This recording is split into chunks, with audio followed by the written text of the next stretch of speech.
जिज्ञासा में योगेश ने सुई को पकड़कर धीरे से खींचा। अगले ही पल पूरा बंगला हंस की आवाज के साथ धीमे धीमे पिचकने लगा, जैसे उसमें भरी हवा बाहर निकल रही हो। दोनों घबरा गए। तेजस बुदबुदाया, ये तो किसी जादुई गुब्बारे की तरह है। दोनों एक दूसरे को सुई देने की कोशिश करते रहे, पर कोई भी उसे पकड़ने को तैयार नहीं था। उनकी घबराहट ने सामने से गुजर रहे मोहल्ले के दयालु बूढ़े फौबलाल का ध्यान खींच लिया। वे हमेशा की तरह शाम की सैर पर निकले थे। क्या हो रहा है बच्चों, हाथ में क्या है वो? उन्होंने पूछा।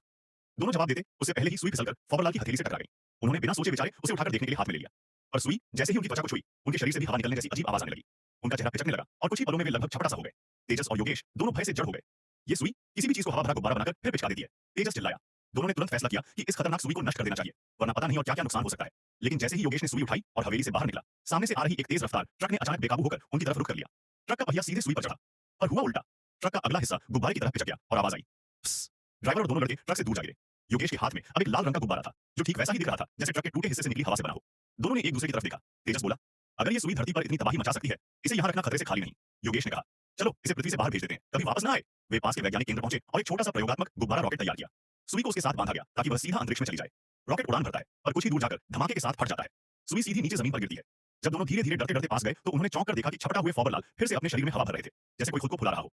उन्होंने दोनों को घूर कर कहा, "तुम दोनों ने मुझे गुब्बारा बना दिया, अब इसकी कीमत चुकानी पड़ेगी।" तेजस और योगेश बदहवास होकर मुड़े और भागने लगे। उनके हाथ में वही लाल गुब्बारा अब भी था, जिस पर अजीब सी चमक थी। पर कुछ ही कदम भागने के बाद उनके पैरों के नीचे की जमीन मुलायम होने लगी। दामम-दामम डगमगाहट महसूस हुई। दोनों ने पीछे मुड़कर देखा। धरती खुद हंस की आवाज के साथ पिचक रही थी। तेजस चिल्लाया, "ये क्या? पृथ्वी भी गुब्बारे की तरह हवा खो रही है।"